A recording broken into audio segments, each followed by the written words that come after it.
মুশফিক তাসকিন দ্বন্দ্বে এবার নিজেই মুখ খুললেন জাতীয় দলের এক্স ক্রিকেটার মুশফিকুর রহিম। বিস্তারিত জানতে ভিডিওটি শেষ পর্যন্ত দেখার অনুরোধ রইল।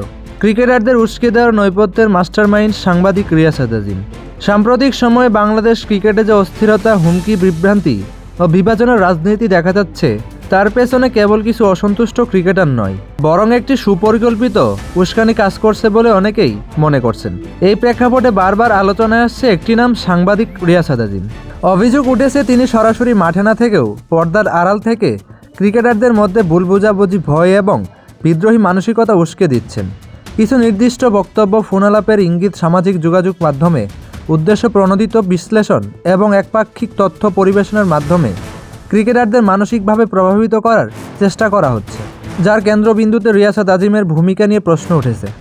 বিশেষ করে বোর্ডের সংস্কার উদ্যোগ, শৃঙ্খলা ফেরানোর প্রচেষ্টা এবং কিছু প্রভাবশালী স্বার্থগোষ্ঠীর বিরুদ্ধে অবস্থান নেওয়ার পর থেকেই ক্রিকেটারদের হঠাৎ করে সংঘবদ্ধ অসন্তোষ, হুমকি ও ষড়যন্ত্রের গল্প সামনে আসতে শুরু করে। সমালোচকদের মতে এসব ষড়যন্ত্র তত্ত্ব বাস্তবের চেয়ে বেশি তৈরি করা ভয়, যা ক্রিকেটারদের ব্যবহার করে অন্য কেউ নিজের এজেন্ডা বাস্তবায়ন করতে চাইছে। একজন সাংবাদিকের দায়িত্ব হলো তথ্যভিত্তিক, নিরপেক্ষ ও দায়িত্বশীল ভূমিকা পালন করা।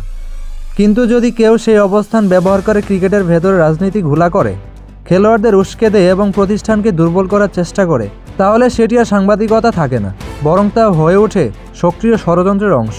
বাংলাদেশ ক্রিকেটে এখন একটি গুরুত্বপূর্ণ সন্ধিক্ষণে দাঁড়িয়ে। সেখানে আবেগ নয়, প্রয়োজন সত্য, স্বচ্ছতা ও জবাবদিহি। ক্রিকেটারদের বুঝতে হবে তারা কারো হাতিয়ার নয়, আর যারা কলমের শক্তিতে অপব্যবহার করে আগুনে ঘি ঢালছে, সময়ই তাদের ভূমিকা প্রকৃত মূল্যায়ন করবে।